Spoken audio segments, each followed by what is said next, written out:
ہوگا۔ لکھا کتابوں میں ایک جوان تھا، نوجوان، اور اپنی ماں کا اکلوتا بیٹا، باپ فوت ہو گیا۔ الترغیب و ترہیب میں یہ لکھا ہوا ہے، اکلوتا بیٹا تھا، اور جب اکلوتا بیٹا تھا باپ کا سایہ سر سے اتر گیا، ماں تھی، ماں بیچاری کی بات نہیں مانتا تھا، بچے بگڑ جاتے ہیں، تو یہ بچہ بگڑ گیا،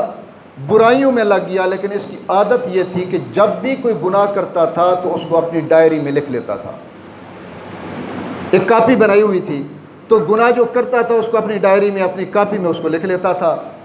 حتیٰ کہ اتنا گناہ کیے، کتابوں میں لکھا اس کی پوری کاپی گناہوں سے کالی ہو گئی، اور اپنے ہاتھوں سے لکھا۔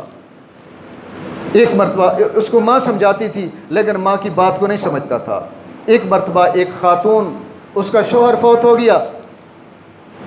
تو اس کے بچے تھے، معصوم بچے تھے، اپنے بچوں کی روزی کے لیے، روٹی کے لیے تنگ آ گئی، اور وہ اپنے بچوں کی روزی روٹی کے لیے ایک مرتبہ باہر نکلی، تو اپنا لباس بوسیدہ تھا، پھٹا ہوا تھا، اس نے اپنی پڑوسن سے ایک بہترین لباس منگوایا، ریشمی لباس اس نے پہن لیا اور باہر نکلی۔ تو کتابوں میں لکھا ہے جب وہ باہر گلی سے گزر رہی تھی تو اس نوجوان جو شرابی، زانی، برے قسم کا تھا، اس کی نظر پڑی، وہ اس کے قریب آ گیا اور اس عورت کو پھسلانا شروع کر دیا، پھسلایا، اس کو مال دیا، لالچ دی، مال کی لالچ دے کر اس کے ساتھ جب اپنا ظلم کا ہاتھ دراز کیا اس کے اوپر زیادتی کرنے کے لیے، تو عورت کی آنکھوں سے آنسو آ گئے، اور عورت نے چیخ کے کہا کہ انی اخاف اللہ، مجھے اللہ سے ڈر لگتا ہے، اب میرے ساتھ زیادتی کر رہے ہیں، میں تو بیوہ ہوں، بچوں کے لیے گئی تھی، بچوں کی روزی کمانے کے لیے آئی تھی، آپ بھی اللہ سے ڈر جائیں۔ جب اللہ کا نام آیا اور اس عورت کی آنکھوں سے آنسو نکلے، اس نے چیخ ماری، اس کے بدن کے اوپر کپ کپی طاری ہو گئی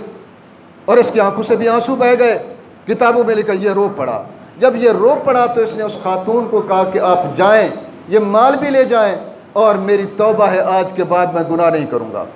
اور سیدھا گھر واپس آیا۔ کتابوں میں لکھا جب گھر واپس آیا گھبرایا ہوا تھا،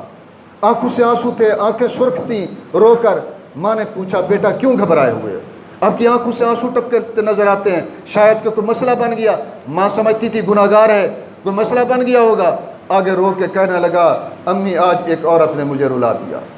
آج میں نے پکی توبہ کی، آپ کی دیرینہ خواہش تھی کہ میرا بیٹا نیک بن جائے، میری امی آج میری گواہ بن جاؤ، میں نے توبہ کر لی، آج کے بعد میں کوئی گناہ نہیں کروں گا، مجھے ایک عورت نے رلا دیا۔ تو ماں نے کہا بیٹا اس نیکی کو بھی اپنی کاپی میں لکھ لو، جو گناہ لکھتے تھے اسی کاپی میں اس نیکی کو بھی لکھ دو۔ کہا میری امی میں کہاں لکھوں، میری کاپی کالی ہو چکی ہے، نیکی لکھنے کی کوئی جگہ بھی نہیں ہے، پوری کاپی کالی ہو چکی ہے۔ ماں نے کہا بیٹا اس کے حاشیہ میں لکھ دے، حاشیے کے اندر لکھ لے کہ میں نے ایک عورت کو ایسے معاف کر دیا اور میں ڈر گیا، انی اخاف اللہ۔ اس نے حاشیے میں اس کو لکھ لیا اور رات کو روتا روتا سو گیا۔ لکھا کتابوں میں جب کل اٹھا تو اس کی پوری کاپی سفید ہوئی پڑی تھی، پوری کاپی سفید ہوئی پڑی تھی، اور اس میں یہی لکھا ہوا تھا انی اخاف اللہ، میں اپنے اللہ سے ڈرتا ہوں۔ اور کاپی کے اوپر پہلے صفحے کے اوپر سر فہرست یہ لکھا ہوا تھا ان الحسنات یذہبن السیئات، کہ پکی بات ہے، اللہ نے فرمایا پکی بات ہے، اے لوگو تم توبہ کر کے نیکیاں شروع کر دو، تمہاری نیکیاں گناہوں کو ختم کر دیں گی۔ بس اللہ نے وعدہ اپنا نبھا دیا، اے بندے اگر تو نے توبہ کر کے نیکی کر لی تو تیری ایک نیکی نے تیری سیاہ کاپی کے سارے گناہوں کو ختم کر دیا۔ میرے دوستو دعا کرو کہ اللہ تعالی ہمیں عبادت کا ذوق نصیب فرمائے،